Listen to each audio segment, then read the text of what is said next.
Haleluya, shalom semuanya. Saya ingin share dalam acara doa pada malam hari ini yaitu bersama Tuhan kita bisa. Amin. Sekali lagi, bersama Tuhan kita bisa. Kita lihat Filipi pasal yang keempat, ayat yang ke-13. Firman Tuhan berkata di dalam Filipi pasal 4 ayat 13 ini, segala perkara dapat kutanggung di dalam Dia yang memberi kekuatan kepadaku. Jadi Alkitab berkata, segala perkara. Kalau bicara tentang segala perkara itu semua, apapun dapat kutanggung di dalam Dia. Saya suka dengan di terjemahan bahasa Inggris itu dikatakan bahwa I can do. Jadi dapat kutanggung itu aku dapat melakukan. Di dalam bahasa asli lebih bagus lagi. Aku menjadi kuat. Jadi bukan cuma dapat melakukan, bukan cuma dapat kutanggung, tapi aku dapat melakukan, aku menjadi kuat. Kenapa kita bisa tanggung? Karena kita menjadi kuat. Kenapa kita bisa melakukan? Karena kita menjadi kuat. Kalau kata ku tanggung, kesannya itu terlalu pasif. Kita hanya menerima, ya sudah. Tapi kalau aku dapat melakukan, itu bicara tentang aktif. Itu bicara tentang progresif. Itu bicara tentang action, bicara tentang menyerang. Enggak hanya tinggal, udah saya tanggung beban ini saja, saya pikul beban ini saja. Tidak. Tapi kita bisa menerobos. Kita bisa menyerang atas apapun masalah yang datang kepada kita, kita bisa menyerang. Bahkan di dalam bahasa aslinya, kita bisa menjadi kuat lewat banyak hal yang kita hadapi. Karena itu Alkitab berkata bahwa Allah turut bekerja dalam segala sesuatu untuk mendatangkan kebaikan. Makanya Bapak Ibu Saudara, kalau kita menghadapi masalah, kita menghadapi konflik, kita menghadapi pergumulan, itu berarti Tuhan ingin membuat kita menjadi lebih kuat. Itu berarti Tuhan ingin membuat kita aktif, action, lakukan sesuatu. Jangan biarkan itu mengendalikan, menguasai kita. Banyak orang begitu ada masalah, dia jadi lemah, dia jadi pasif, dia jadi tidak berdaya, dia nggak mau ke gereja, dia nggak mau berdoa, dia nggak mau melayani, nggak mau melakukan apa-apa. Kita ditipu oleh iblis. Masalah tidak bisa menghentikan kita. Masalah harusnya membuat kita berpikir kreatif, bagaimana saya bisa menang. Masalah harusnya membuat kita berpikir, saya harus tambah kuat supaya saya bisa mengalahkannya. Bapak Ibu Saudara, dan kuncinya adalah di dalam Dia. Kuncinya di dalam Dia. Tapi sebelum saya jelaskan tentang kuncinya dalam Dia, saya beritahu, selama kita hidup di dunia ini, di mana iblis masih ada, kita nggak akan pernah lepas dari masalah.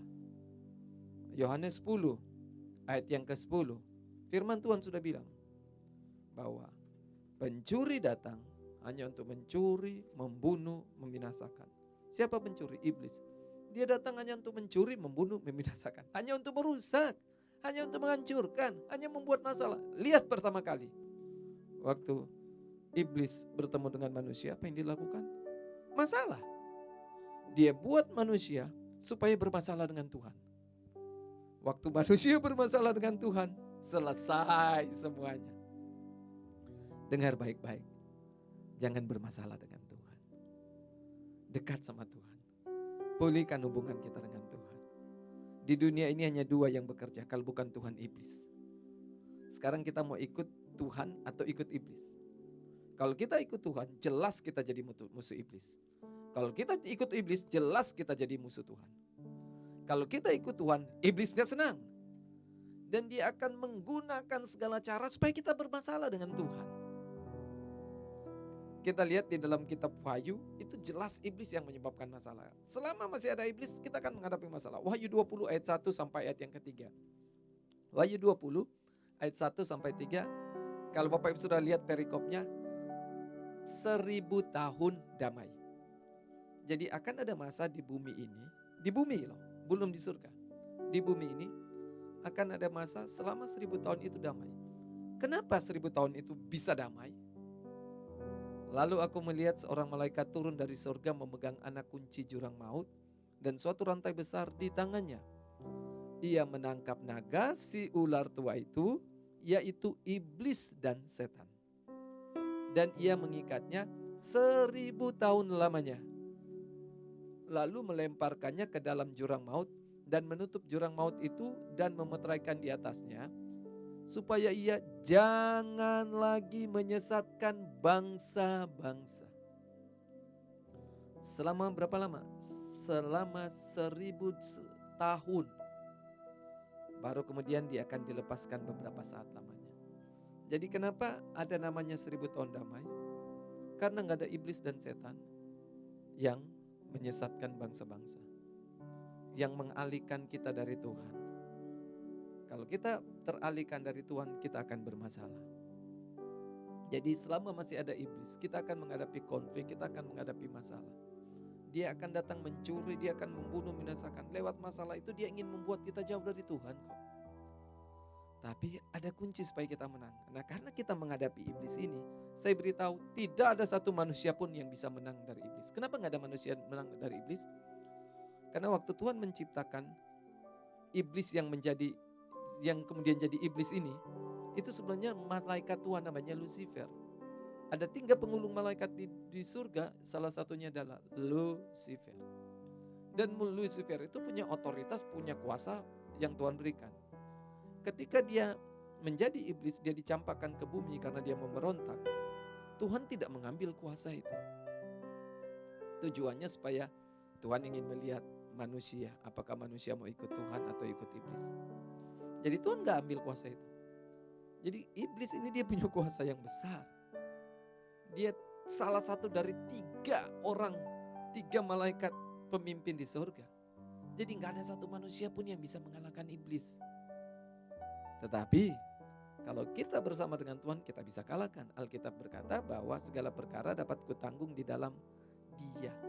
Jadi harus di dalam Dia. Karena Yohanes 15 ayat yang kelima, Alkitab mencatat di situ. Akulah pokok anggur yang benar dan kamulah ranting-rantingnya. Barang siapa tinggal di dalam aku dan aku di dalam dia, ia berbuah banyak. Perhatikan ini.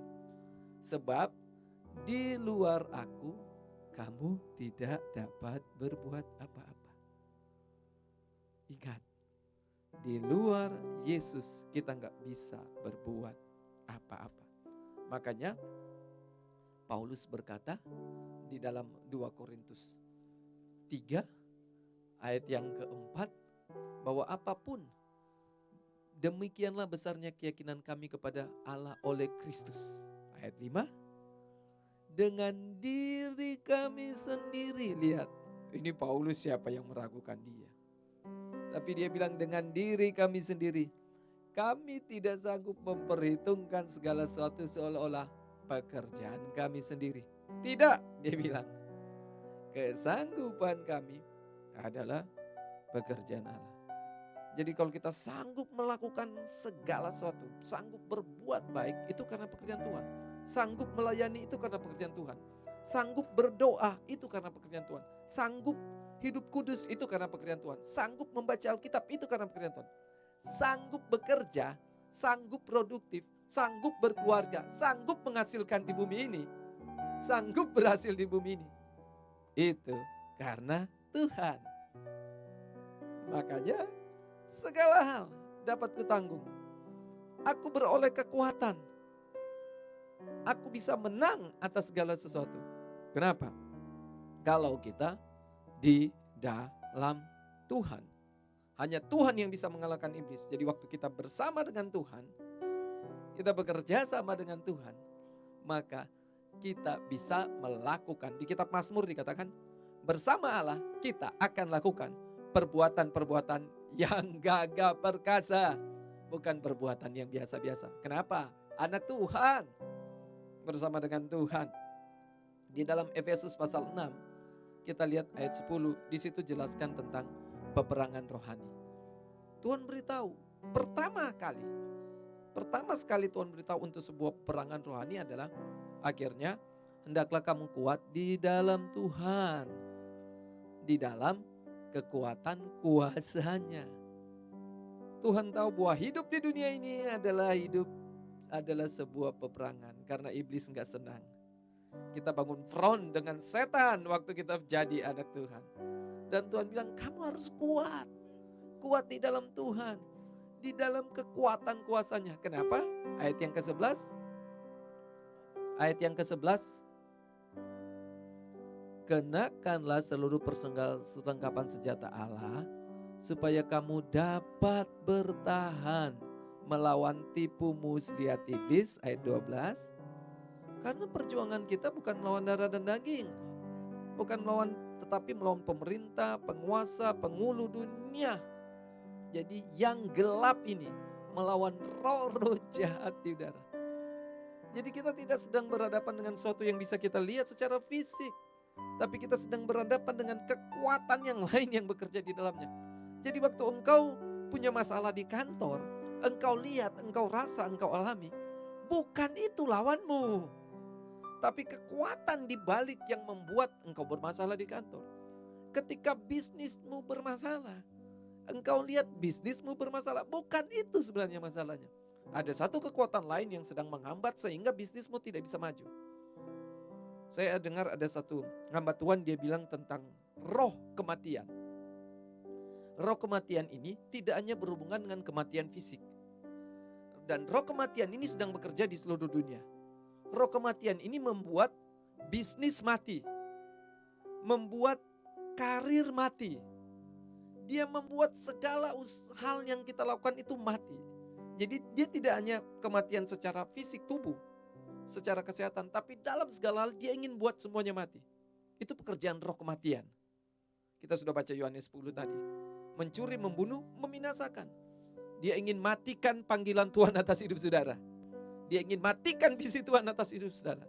Dia ingin matikan kerohanian saudara. Nah, kita harus lawan roh kematian yang sedang bekerja. Dan harus Alkitab bilang dengan kekuatan kuasanya. Caranya kita lihat Yakobus 4 ayat 7. Kita lihat waktu kita melawan iblis. Tunduklah kepada Allah dan lawanlah iblis, maka ia akan lari kepadamu. Jadi Tuhan sudah bilang, kamu kalau mau melawan iblis, tunduk kepada saya. Dan lawan iblis. Saudara, kalau ingin mengalahkan roh kematian, ingin mengalahkan roh jahat, kuasa jahat, salah satunya adalah pujian penyembahan.